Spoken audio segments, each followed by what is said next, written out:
Welcome back to marry વંશી family of. જય શ્રી કૃષ્ણ બધાને, જય દ્વારકાધીશ. તો ભાઈ અત્યારે વાગી ગયા છે 6:45 જેવું, અને ભાઈ આજે મોડું થઈ ગયું વ્લોગ ઉતારવામાં, કેમ કે હાડું હમણાં કામમાં કંઈ ટાઈમ નથી રહેતો, અને ઉપાધિ એટલી છે ને કે ક્યારે કંઈ થાય એનું કંઈ નક્કી નથી. ધાર્યું હોય એ ટાઈમે નો થાય, ધારેલું એટલે વધારે એમ થાય કે એટલે હે ને બધા એક તો ટૂંકમાં સગાવાલા બધાને હરખ હોય, ઘણાને લગ્ન છે હમણાં બીજા મહિનામાં, ઘણા ત્રીજા મહિનામાં, તો બધીના ફોન આવે કે ક્યારે થાય ઓપનિંગ, પણ એવું કંઈ આમ દેખાતું નથી, કેમ કે કામ પૂરું થતું નથી.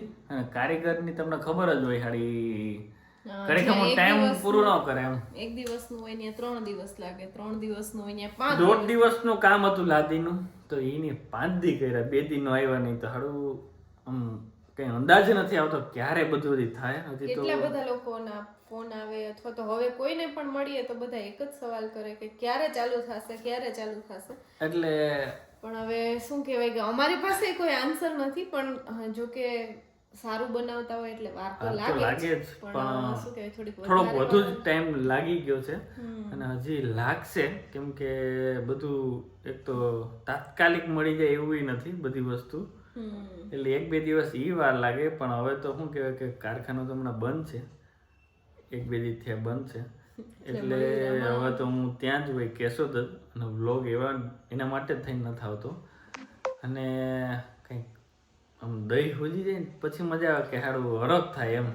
એટલે હવે તો થોડા જ દિવસમાં થઈ જશે, પણ શું કહેવાય ટાઈમે જે ધાર્યું હતું એ નથી, અને તારીખ ઓપનિંગની બધા પૂછતા હોય તો ભાઈ હવે આ બસ થોડોક કામનો ટાર્ગેટ આવી જાય કે પછી ઓપનિંગની તારીખ લેવાના છે, અને પાછું ઇન્ટિરિયર છે એ થોડું કામ વધારે એવું હોય કે એમાં બધાય કારીગર છે એ કામ નો આપી શકતા હોય, એમાં સ્પેશિયલ એના જે હોય એ જ કરી શકતા હોય, એટલે એ થોડુંક એની હિસાબે હે ને આખું ગોટે તો જીવ ન કરતી એવું ચડ્યું, પણ હવે લાઈન ઉપર આવી જાય એવું લાગે. હમણાં તો 2 દીથી હું ત્યાં જ હોય, એટલે જોઈએ હવે ક્યારે થાય. અને બધાને દિલથી સોરી, કેમ કે દિલથી સોરી, કેમ કે અમે હે ને સમજી લ્યો ને કે 15 તારીખનું કીધું હતું બધાને, એટલે બધાને ઘણા રાહ જોઈને કે ભાઈ હવે અમે લઈ લઈએ, એટલે 1-2 નથી મેં કીધું કંઈ વાંધો નહીં તમે લઈ લો, કેમ કે ને 5-6 તારીખના મેરેજ છે, તો કઈ રીતે પહોંચવું એમ ન પહોંચે, કેમ કે હજી અમારે જવાનું છે પાછું. પણ જેને વાર હોય હજી રાહ જોજો, કારણ કે તમે નહીં જોયું હોય કેશોદમાં એવું આખું લેટેસ્ટ કલેક્શન ફાઇનલ છે,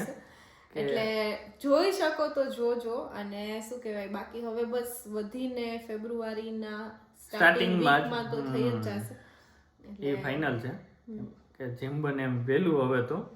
અને કેમ કે આ વિડીયો એના માટે જ મૂક્યો કે ઘણાના ફોન આવે, ઘણા વાયા કે ભાઈ ક્યારે છે, પણ બસ ફેબ્રુઆરીના સ્ટાર્ટિંગમાં એના વીકમાં થઈ જશે, એ ફાઇનલ છે.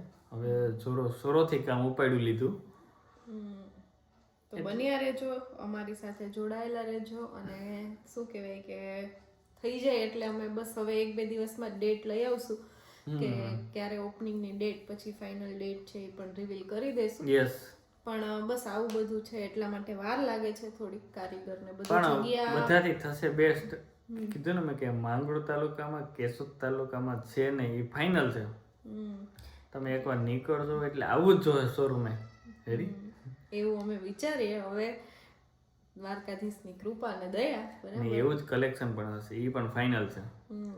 તો ચલો બન્યા રહેજો વિડીયોમાં. આવી જ રીતે અમારી ચેનલને લાઈક, શેર એન્ડ સબસ્ક્રાઇબ કરવાનું ભૂલતા નહીં. આજે બસ ખાલી એક આ મેસેજ જ દેવાનો હતો, તો એ દઈ દઈએ, કારણ કે અહીંયા જુનાગઢ હું છું, મયુરની આખો દિવસ કેશોદ હોય, તો હમણાં કંઈ કન્ટેન્ટ બનતું નથી, અને ટ્રાય કરશું. પણ એક જોરદાર અમારા બેની વિશ છે પૂરી થઈ, વિડીયો કાલે આવશે, કે અમે ધાર્યું હતું કે આવું કરશું કે થશે કે નહીં, પણ એ કાલે થઈ ગયું ફાઇનલી, એટલે એ વિડીયો કાલે આવશે. અને એ બધું મેં કીધું એમ કે દ્વારકાધીશની કૃપા હોય તો જ થાય, એ પાછું એક વખત સાબિત થઈ ગયું. એટલે એ કાલનો વિડીયો પણ જોવાનું ભૂલતા નહીં, બહુ મજા આવશે તમને લોકોને. અને હજી સુધી કોઈ પણ યુટ્યુબરે કે કોઈ પણ એવું નથી કર્યું, એવું અમે કર્યું છે, અને એવું થઈ ગયું છે અમારાથી. તો આપણાથી તો કાંઈ ન થાય, દ્વારકાવાળાની દયા હોય તો જ થાય. તો ચલો બન્યા રહેજો વિડીયોમાં, અને અમારી ચેનલને લાઈક, શેર એન્ડ સબસ્ક્રાઇબ કરી દેજો.